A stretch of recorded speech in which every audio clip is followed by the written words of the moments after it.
Instagram's familiar blue glow reflects in my eyes as I scroll through my feed, a momentary break from the press release I've been crafting all morning.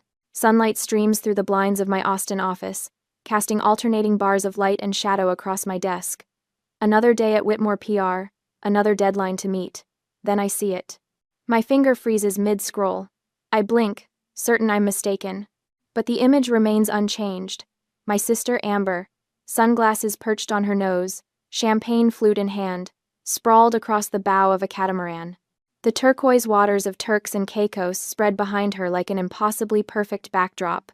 But it's not the ocean or her designer swimsuit that makes my stomach drop. It's what's casually displayed in her other hand. A glint of gold catching the tropical sun. A rectangular piece of plastic with my company's name embossed along the bottom edge. My gold business card. No, I whisper, my fingertips suddenly cold. I zoom in, heart hammering against my ribs. There's no mistake, Whitmore Public Relations LLC, my name beneath it. My mouth goes dry. I feel a tremor beginning in my hands that has nothing to do with my morning coffee. 4 days ago, I sat beside my mother's hospital bed, explaining the new platinum card I'd opened. Margaret Whitmore had just undergone knee replacement surgery, her face pale against the sterile white pillowcase, her gray hair fanned out in a way that made her look suddenly older than her 62 years. "It's just for your rehab expenses, Mom," I'd explained, placing the small debit card in her palm. Small things, like medication, co-pays, and transportation. Tears had welled in her eyes. "You shouldn't have to take care of me like this, Shelby." "That's what daughters do," I replied, squeezing her hand. "It has a small spending limit. Just use it when you need it for recovery stuff, okay?" The memory dissolves as my office phone rings, yanking me back to the present. I answer without checking the caller ID. "Shelby, honey." My mother's voice comes through, strangely cheerful. "Have you seen Amber's photos? Isn't that resort gorgeous?" I told her to send me a real postcard, but you know how she is with remembering things like that. I grip the phone tighter, my knuckles turning white. "Mom," I manage, my voice unnervingly steady. "How is Amber's vacation going?" "Oh, she's having the time of her life. Just what she needed after that horrible breakup. The girl works so hard. My sister hasn't held a steady job in 3 years. And how is she paying for all this?" A hesitation. Just long enough. Well, I imagine she saved up. A vague memory surfaces, Mom asking for a second card months ago when I was buried in client work. A request I'd barely registered. Something about emergencies and keeping track of family expenses. Had I actually authorized this? I rack my brain but come up empty. I end the call with my mother and immediately text Amber. "How are you paying for all this?" The response comes almost immediately. "Thanks to your card, sis. Don't worry, it's gold." My hands are shaking for real now. I called my mother back. "Margaret," I say, using her first name, something I only do when I'm furious. "Do you have one of my business cards too?" A long pause. "I might have gotten a card for emergencies," she finally admits. I hear rustling then. "Yes, I have it right here." "And you gave one to Amber?" "Shelby. She's been so stressed lately. She needed this break." I grip the edge of my desk, steadying myself. "That's not your decision to make. That's my business account. Don't be dramatic. It's just a little vacation. You have a successful business." I hang up without responding and open my banking app. The numbers hit me like a physical blow.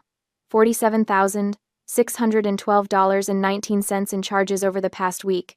Resort stays, designer boutiques, first-class airfare, spa treatments, all from the same IP address pinged from Amber's beachfront hotel. An email notification pops up. From the resort's concierge, confirming an upcoming sunset cruise for Miss Whitmore and guest. Attached is an image of the card on file.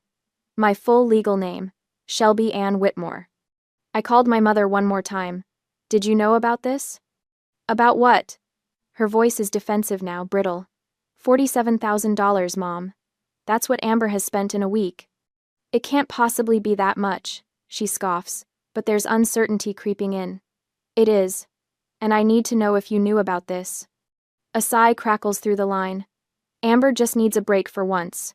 You have a successful business." The words strike me like ice water. This isn't just fraud, it's identity theft wrapped in family guilt. The betrayal cuts deeper than the money. They've used my name, my reputation, my business credentials. I end the call without another word and turn to face the wall of my office. 3 framed awards hang there, recognitions from the Texas PR Association for campaigns I've built from nothing. Client testimonials. The physical manifestations of 7 years of work. This isn't just money, I whisper to the empty room, my voice hardening with each word. This is my name. The weekend stretches before me like a battlefield. My laptop screen casts a blue glow across my living room as Saturday morning light filters through half-drawn blinds. I've barely slept, my eyes burning as I scrutinize every transaction from the past month. The timeline unfolds with devastating clarity. The first charge, Louis Vuitton luggage, $4,200, appeared exactly 1 day after I sat at Mom's hospital bedside. While Margaret was still foggy from post-surgical painkillers, Amber was already swiping my gold card through a designer store's card reader. Jesus, I whisper, scrolling further. The resort booking predated Mom's surgery by 2 weeks. This wasn't opportunistic theft, this was calculated, premeditated. A plan set in motion while I was arranging Mom's hospital transportation and hiring a temporary nurse. I opened Amber's Instagram in another tab.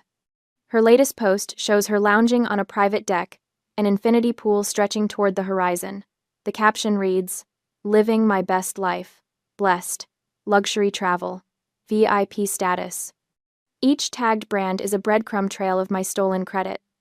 My phone pings with an email notification from the resort concierge. I force myself to open it. Dear Miss Whitmore, as requested, all charges have been applied to your sister's business account. The champagne tasting has been confirmed for tomorrow evening. My stomach clenches.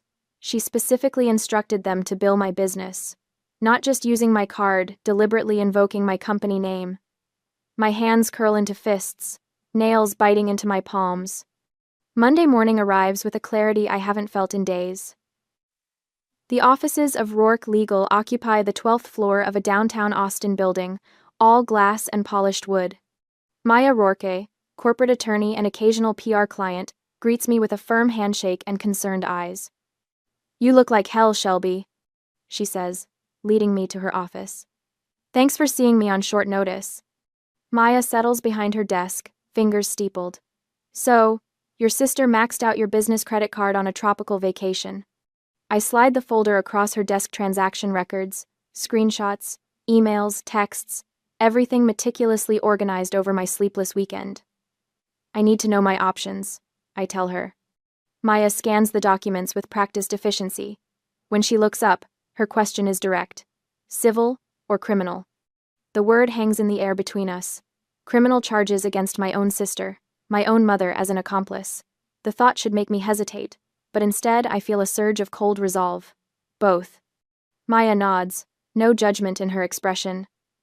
"Let's start with the card issuer. We'll file a fraud claim immediately. They're required by law to freeze the account and investigate. And the charges? My business can't absorb this hit. Your business insurance should cover it under theft protection. The insurer will reimburse your company, then pursue Amber through a process called subrogation." She taps her pen against the desk. "We'll also file a service complaint against the issuer for failing to flag these abnormal transactions. International charges, luxury purchases, those should have triggered their security protocols."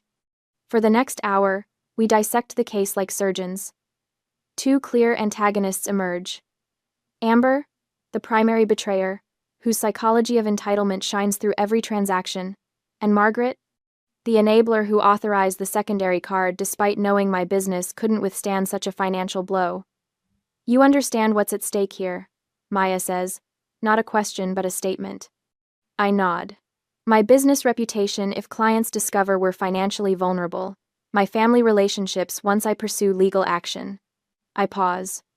My mother's recovery is potentially jeopardized by the stress. "You didn't create this situation," Maya reminds me. "They did." She drafts documentation for the card issuer while I stare out the window at the Austin skyline. Buildings I've spent years networking in, establishing my name as reliable, trustworthy. How quickly that could all unravel. My phone buzzes. Another Instagram notification from Amber. A sunset photo, champagne flute in hand. The ocean spread before her. Something snaps inside me. I type quickly. "I hope the sunset's worth it. The fraud unit will be calling soon." Her response comes almost immediately. You wouldn't dare. We're family. Maya glances over my shoulder and highlights the message on her tablet. Perfect proof of intent. Keep all communication. Don't delete anything.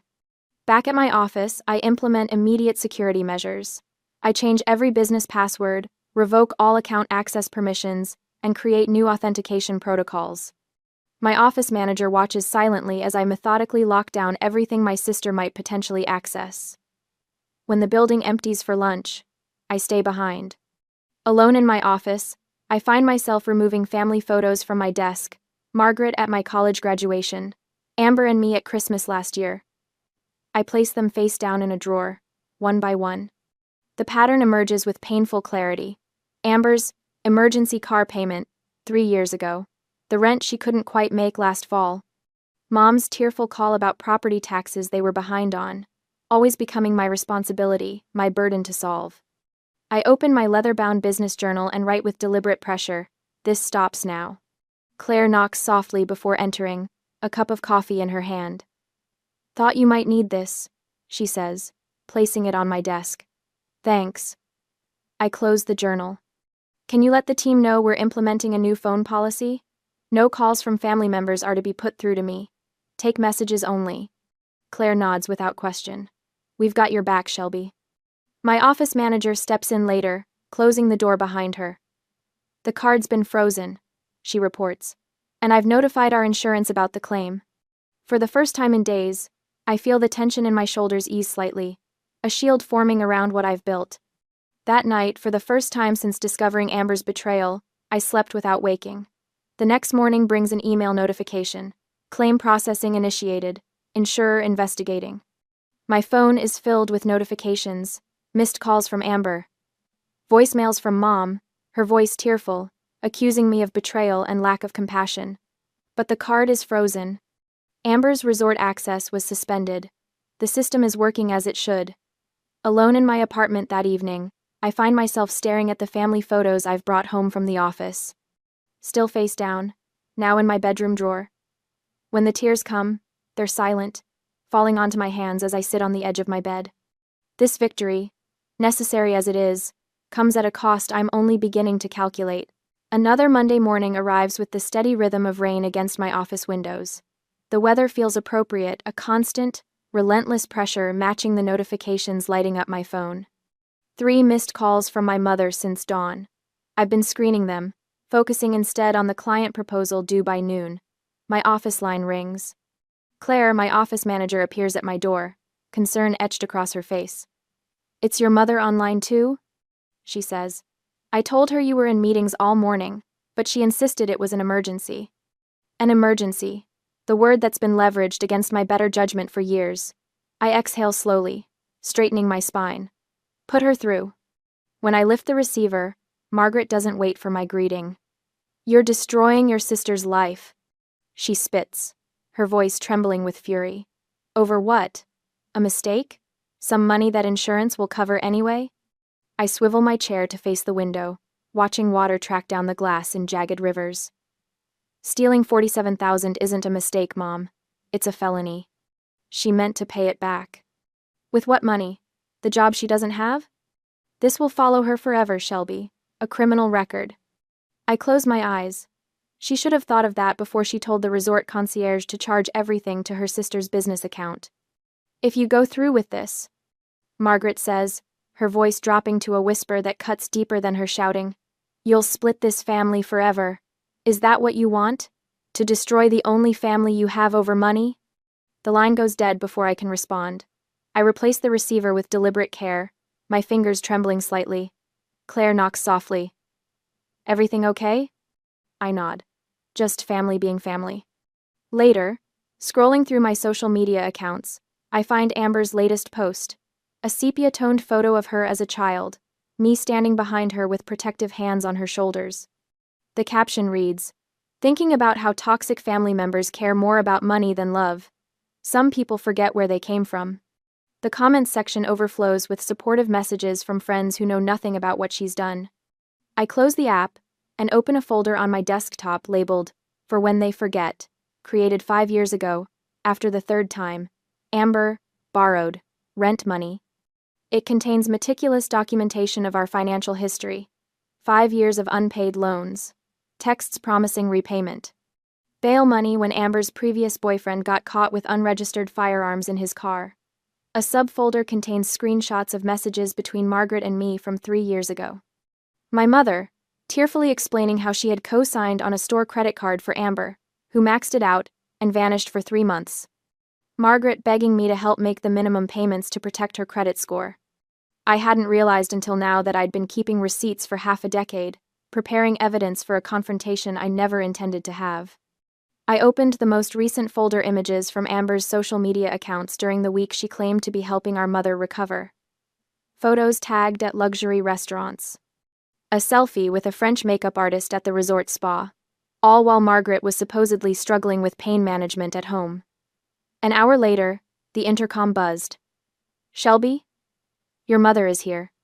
I freeze. "My mother is here? At the office?" "Yes," Claire responds, her voice careful. "Should I tell her you're unavailable?" I glance at my watch. "No, send her in." When the door opens, Margaret stands in the frame, leaning heavily on the cane she's used since her surgery, her right leg stiff, face drawn with pain or the appearance of it. Her eyes, so similar to mine in color but not in warmth, scan my office. "Nice place," she says, as though she hasn't visited 4 times before. "Business must be good." "It was," I say, not offering her a seat, until my own mother and sister stole my identity. She limps forward, each step a theatrical wince. "Don't be dramatic, Shelby. Amber made a mistake. She's young." "She's 27, Mom. I was running this business at her age." "Not everyone is like you." She lowers herself into the chair across from my desk, uninvited. "Some people need more time to figure things out." 7 years of figuring things out on my dime isn't young. It's taking advantage. Margaret's face crumples, tears welling. "How can you be so cold? She's your sister." "And I'm her victim." I slide a folder across the desk. "These are your physical therapy appointments for the week Amber was posting from Turks and Caicos. You canceled all but one." Her mouth opens, closes. "The pain was too much." "Pain that mysteriously improved enough for you to fly 5 hours to join her? The resort confirmed your arrival, Mom." The door opens. Maya Rourke, my attorney, enters with the precise timing we arranged this morning. Her presence shifts the energy in the room, immediately cool professionalism against Margaret's emotional theater. "Mrs. Whitmore," Maya says with a polite nod. "I wasn't aware you were joining us today." "This is a family matter," Margaret says, suddenly sitting straighter. "Actually," Maya responds, setting her briefcase on the edge of my desk. "This is a business matter involving identity theft, credit fraud, and potential conspiracy charges." Claire appears at the door, tablet in hand. "I've documented Mrs. Whitmore's arrival time and appearance per your request," she says to Maya. "The security camera footage has been archived." My mother looks between them, recognition dawning. "You're treating me like a criminal?" "We're creating a record," I corrected her. "Every interaction, every threat, every attempt to manipulate the situation is being documented." My phone rings. The caller ID shows Thomas Blackwell, my first mentor in the PR business, and now a major client. "Excuse me," I say, answering. "Thomas, thank you for calling back." His gravelly voice comes through clearly enough that I know Margaret can hear. "Shelby, I heard what happened. My daughter's firm handles cases like this all the time. Your name is your business in this industry. You're doing the right thing." After I hang up, Maya hands me a thick envelope. "The insurance adjuster called. They're reimbursing the full amount, and they've officially categorized this as identity theft and fraud." Margaret stands, swaying slightly, her cane suddenly less necessary. "You'd put your own sister in jail? Your own mother?" "The DA's office is reviewing the file," Maya interjects calmly. "It's out of Shelby's hands now." After they leave, I sit alone in my office as afternoon shadows stretch across the floor. For the first time since discovering Amber's Instagram post, the knot in my stomach begins to loosen.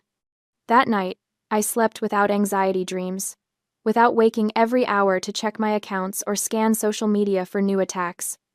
In the morning, I stand before my bathroom mirror, meeting my own gaze directly. "I didn't destroy my family," I whisper to myself.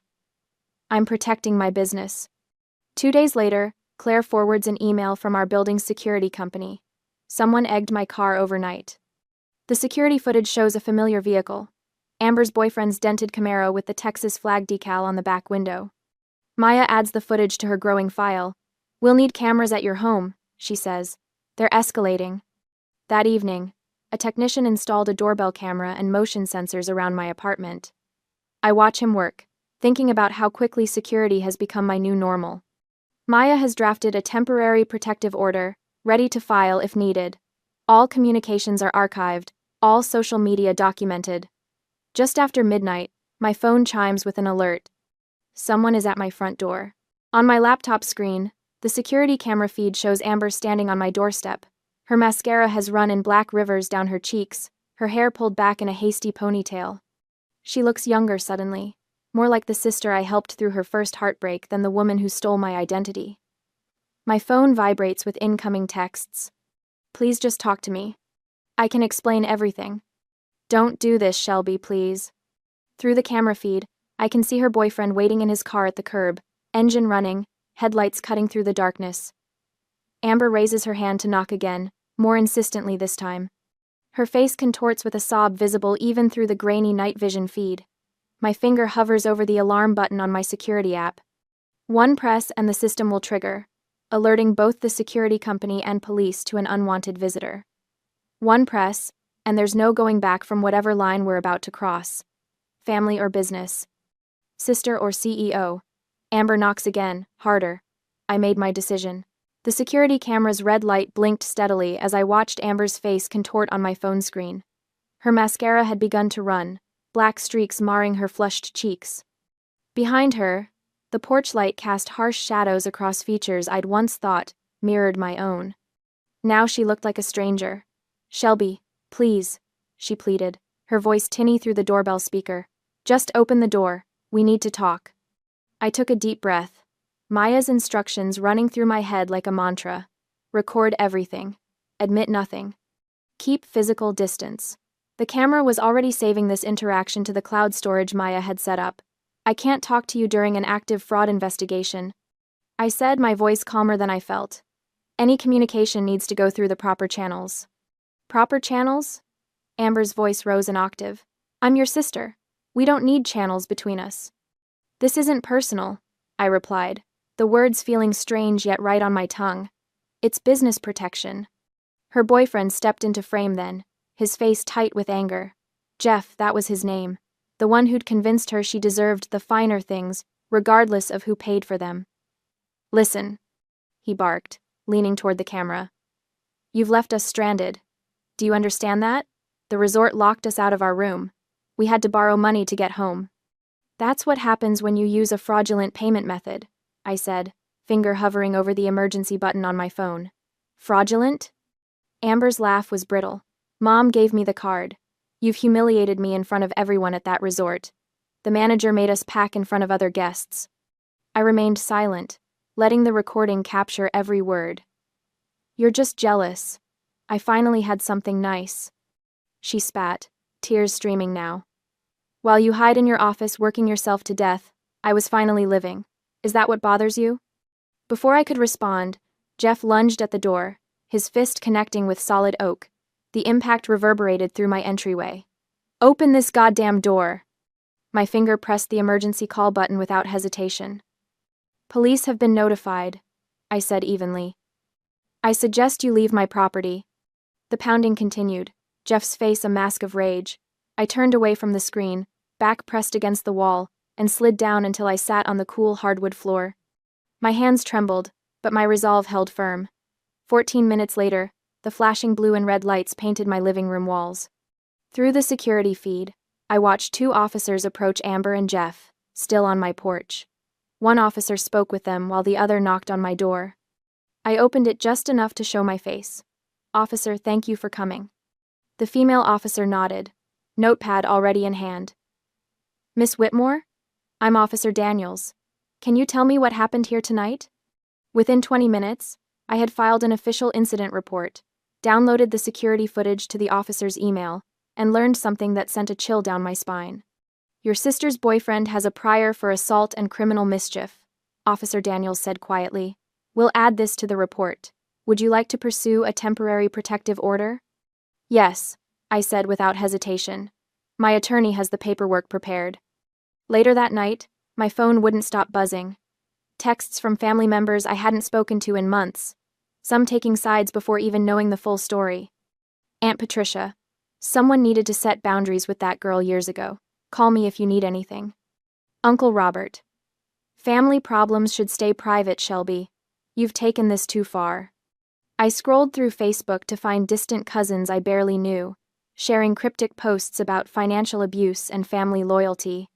My company page, however, told a different story.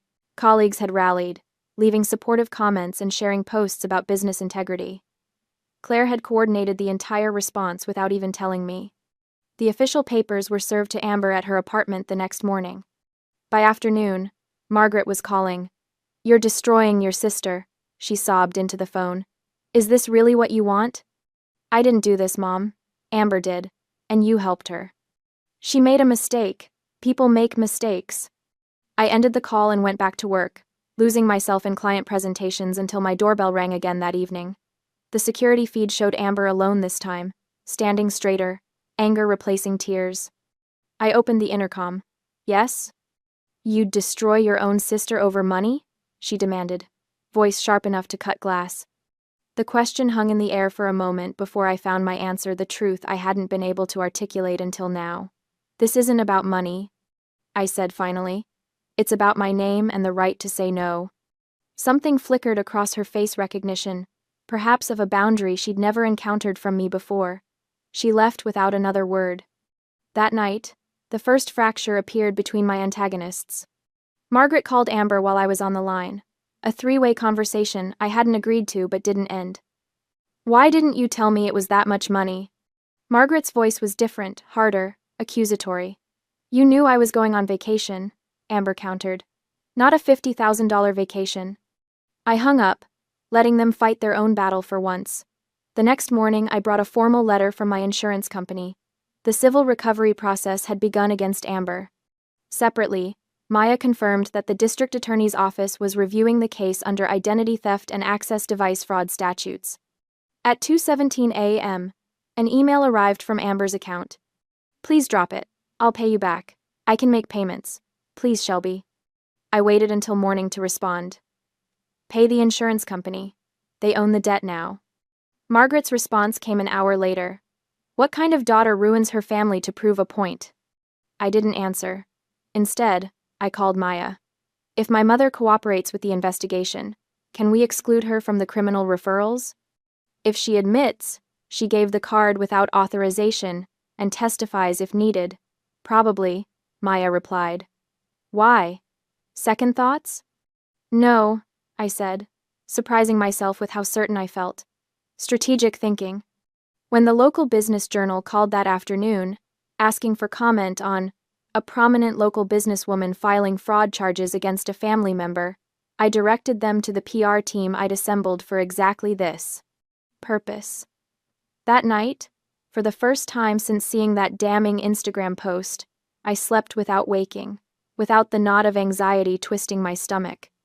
No dreams of drowning in paperwork or family accusations.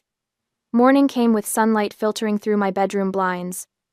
I stood before the mirror, shoulders back, and spoke the words that now felt true. I'm not a victim. I'm setting an example. The newspaper sits on my desk like a bomb. Austin woman charged after using sister's business credit card for island vacation, reads the headline.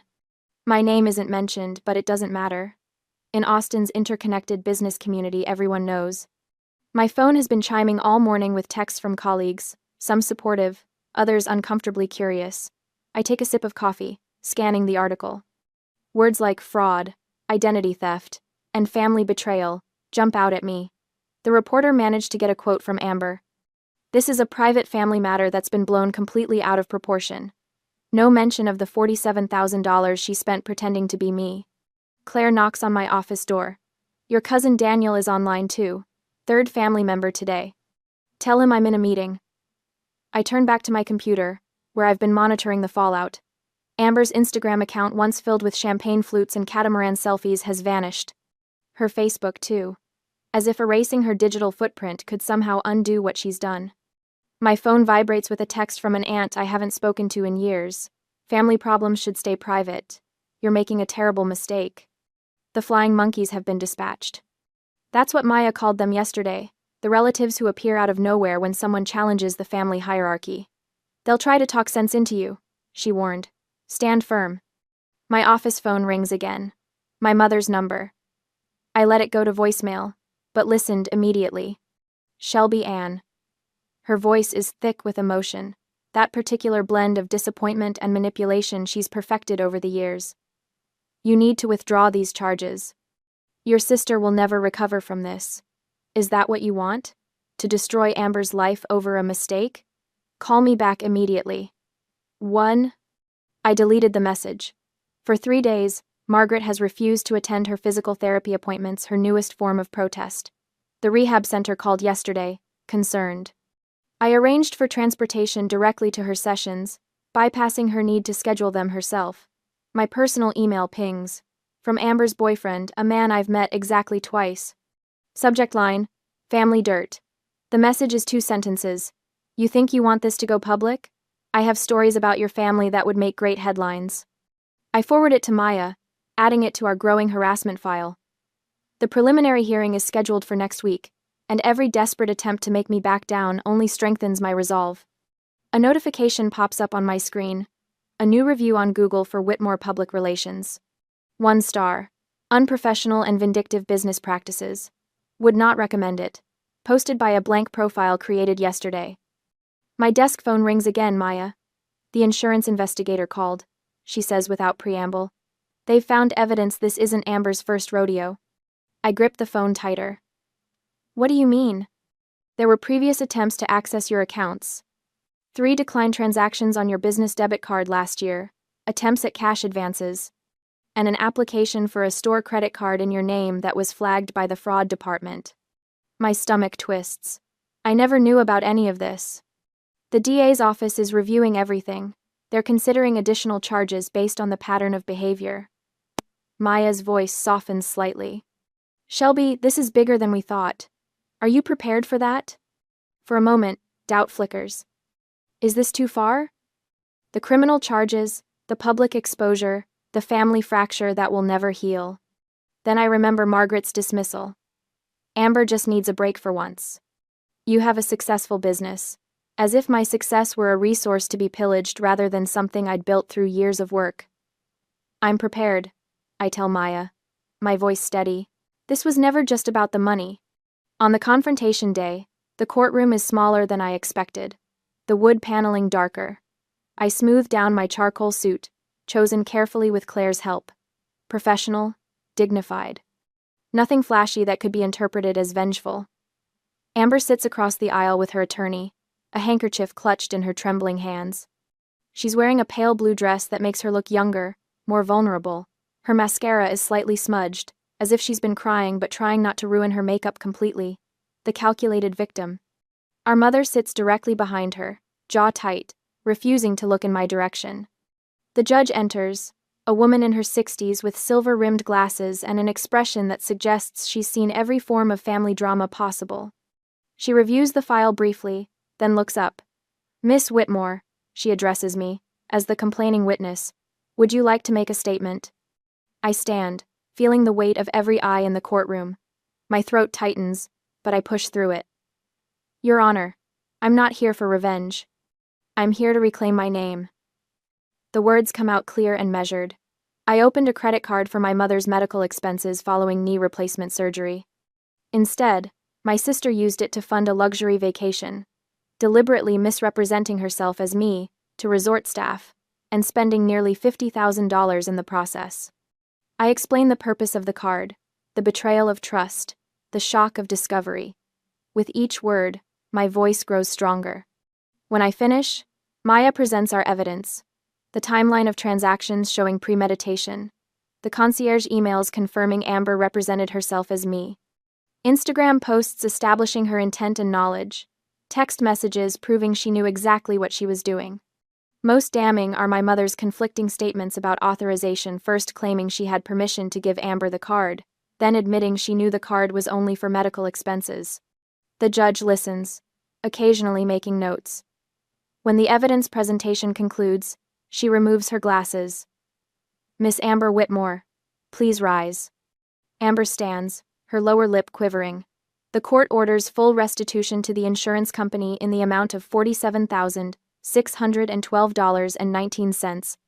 You will serve 36 months of probation and complete mandatory credit abuse counseling. During this time, you are prohibited from opening any new lines of credit without court approval. The judge's gaze is unflinching. Family trust is a sacred responsibility. You violated that trust repeatedly and with calculation.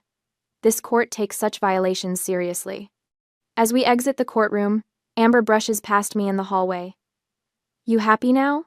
she whispers, her voice hollow. I look directly into her eyes, seeing past the mascara tears to the entitlement beneath.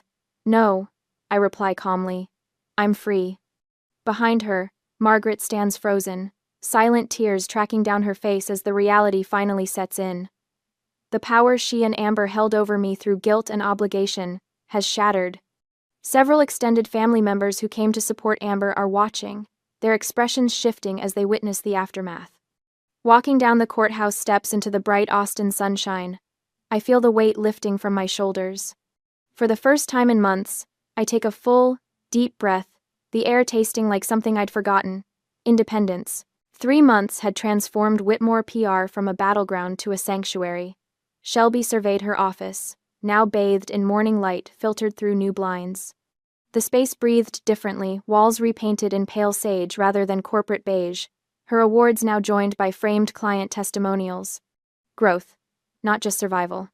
"Lisa and Thompson confirmed for 11, Claire announced, setting a coffee on Shelby's desk. "They're excited about the integrity campaign."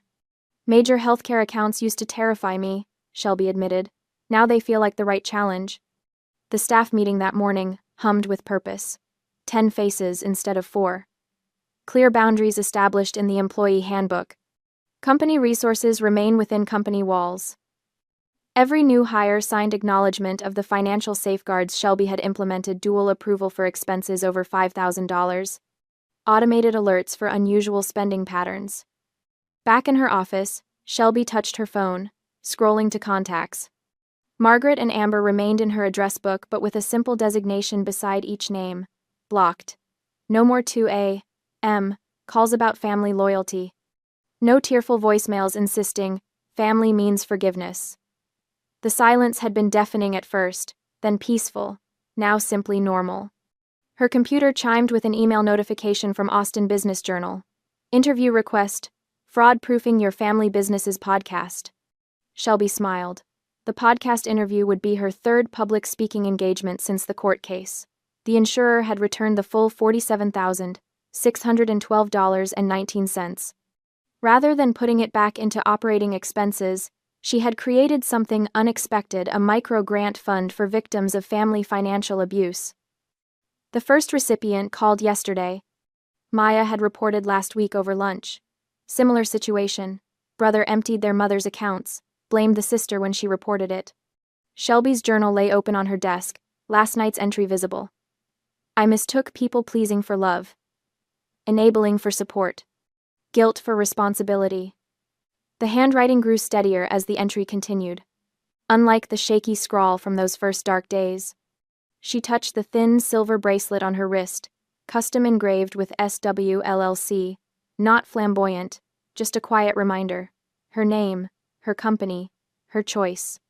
Yesterday, she had authorized the final payment for Margaret's physical therapy. Insurance covered most, but Shelby settled the remainder anonymously. She wouldn't attend the sessions, hadn't since the day in court, but some responsibilities transcended anger. Thanksgiving plans now involved dinner with Claire's family instead of her own. Chosen family, Claire had called it. New traditions formed around honesty and shared values rather than obligatory blood ties. The financial literacy workshop last month brought unexpected healing when a young woman approached afterward. "My parents keep asking for startup investments," she confessed. "They call it supporting the family." Shelby had taken her card, written on the back. Your business isn't your family's ATM. The woman called the next day, ready to set boundaries. Walking home that evening, Shelby caught her reflection in a downtown storefront. Shoulders straight, eyes clear. 3 months earlier, she would have seen only guilt staring back. Crossing Congress Avenue, she spotted Margaret waiting at the opposite corner. Their eyes met briefly. Shelby nodded once, acknowledgement, not invitation. Margaret returned the gesture before the light changed and crowds separated them again. Forgiveness isn't reunion, Shelby thought, continuing homeward. It's release. The weight that had pressed on her chest for years, the crushing responsibility for everyone's happiness but her own, had finally lifted. In its place, the lightness of choice, the freedom of boundaries, the quiet confidence of owning her name. My name is Shelby Whitmore, she thought, unlocking her apartment door. It belongs to me alone.